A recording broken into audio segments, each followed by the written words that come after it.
भगवान के परम भक्त भक्त दान साई जी का पावन चरित्र। ऐसे अद्भुत भक्त की गाथा जिसे श्रवण करने मात्र से आपके और मेरे हृदय में भी भक्ति महारानी का प्राकट्य होगा। हम आप भी प्रभु के भक्त हो जाएंगे। यह अद्भुत भक्त चरित्र हृदय में भगवान के प्रेम को जागृत करने वाला है। भक्तों की अपार महिमा है।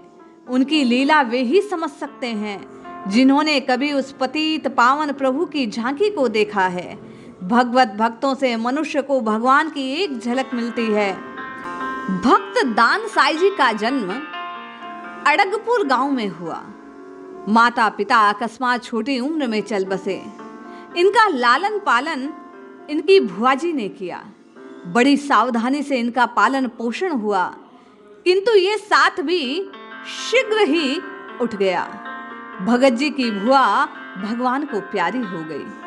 लगभग 17 वर्ष की अवस्था में ये बिल्कुल एकांकी जीवन को जीने के लिए बाध्य हो गए।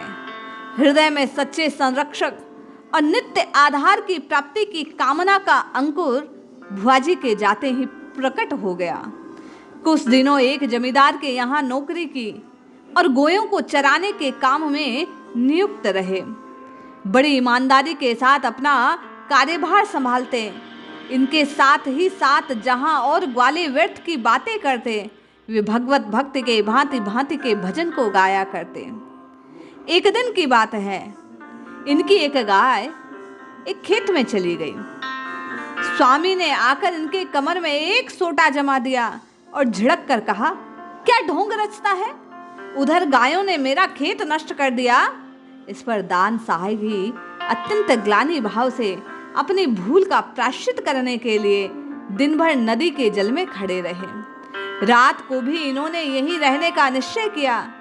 लोगों ने बड़ा समझाया बुझाया, पर ये अपने निर्णय पर दृढ़ निश्चय से अड़े रहे। शीत भरी रात्रि उसी नाले में खड़े खड़े व्यतीत कर दी। अगले दिन प्रातः काल जब खेत वाले ने ये हाल देखा तो बड़ा पश्चाताप हुआ। अति विनीत भाव से क्षमा मांगने लगा। उन्होंने कहा, भाई, मैं जानता हूँ किसान को अपनी खेती कितनी प्यारी है, इसीलिए मुझे इस व्यवहार के प्रति कोई शिकायत नहीं। मैंने तो अपनी भूल का सुधार किया है। खेत वाले पर इनकी स्मृति का बड़ा प्रभाव हुआ। उन्होंने एक बछिया इन्हें दान में दे दी। कुछ दिन इन्होंने जमींदार के यहाँ नौकरी की और फिर नौकरी छोड़ जंगल में एक कुटिया बना रहने लगे। वही गो का पेट पालते। गांव में एक पंडित जी रहा करते। उनसे थोड़ा सा अक्षर अभ्यास सीख कर ये रामायण का पाठ करने लगे। दिन भर उसी में मस्त रहते, राम जी की कथा कहते।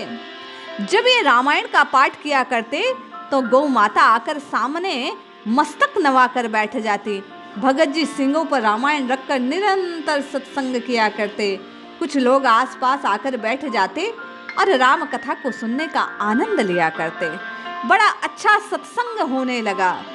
स्वार्थ त्यागी ये महात्मा क्षुधा निवृत्ति के लिए भोग आदि सामग्री दक्षिणा के रूप में लेते और बाकी जो कुछ आता बंदर गऊं को खिला देते। अन्न का संग्रह ना करते। कहते, जिसने आज दिया है वही भगवान कल भी भेजेगा, संग्रह से क्या होगा। अपने गोतक का वे अपने स्वामित्व न मानते। जब गौ के कोई बच्चा होता तो भक्त जनों को बांट देते और संबंध में अनेक अद्भुत बातें सुनाया करते। कहते हैं, एक ग्रामीण के घर में एक बार एक काला सांप निकला। गांव के लोग उसे मारना चाहते थे। इतने में भगत दान साई उधर से निकले। उन्हें लोगों को अलग हटाकर उस सर्प को अपनी भुजा पर लटका लिया, दूध पिलाया और जंगल में छोड़ दिया। लोग बड़े प्रभावित हुए इस घटना को देखकर। एक बार गांव में अनावृष्टि से घोर अकाल पड़ा। लोगों ने भगत दान साई से प्रार्थना की कि किसी प्रकार संकट से छुड़ाइए। इस पर ये कहने लगे, इस वर्ष जो तुम लोगों ने दूसरे गांव के लोगों का धन चुराया है, उसी का ये फल है। प्रभु रुष्ट है तुमसे, तुम लौटा दो, विपत्ति टल जाएगी। पर अपना दोष कौन स्वीकार करे? कोई साधारण बात तो है नहीं दोष को स्वीकारना।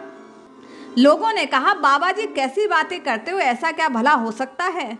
भगत जी भी ऐसे वैसे व्यक्ति तो थे नहीं। बड़ी मुस्तैदी से काम करने लगे। एक खास जगह को खुदवा कर उसमें चोरी का जो धन था वो निकलवा कर सामने रख दिया। बेचारे अपराधी लज्जावश जमीन की ओर देखते रह गए। सारा धन जहां का तहां पड़ोसी गांव को लौटा दिया गया। जैसे ही धन लौटाया गया, प्रभु की कृपा से वर्षा होने लगी और भगत दान सहाय का गुण संपूर्ण गांव के लोग गाने लगे।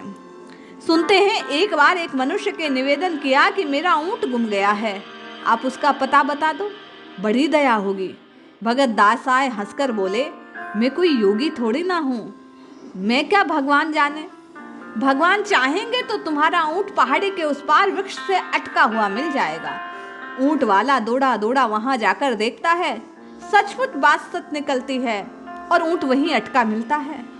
ख्याति सुनकर दूर दूर से लोग आने लगते हैं, दर्शन पाकर कृतार्थ होते हैं। एक दिन प्रातः को दर्शकों ने देखा कि भगत जी सर्दी से बिल्कुल ऐंठ गए हैं। खूब टटोल कर देखा, सांस का पता न लगा।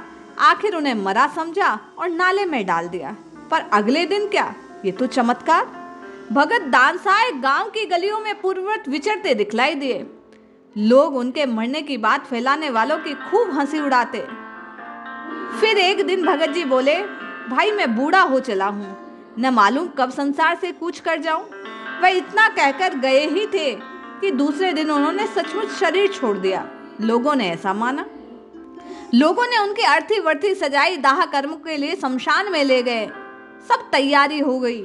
जो ही चिता को अग्नि दी गई, यकायक चिता हिलने लगी। सब डरकर भाग गए।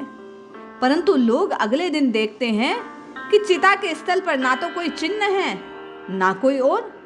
सामने भगत जी आ रहे हैं। सबने सोचा भगत जी तो भूत बन गए। परंतु कुछ काल के अनंतर भगत जी अपनी गो सहित पुनः उसी कुटिया में देखे गए। लोगों के आश्चर्य का ठिकाना ना रहे। वे कहने लगे, महाराज आपकी लीला आप ही जाने, हम नहीं जानते।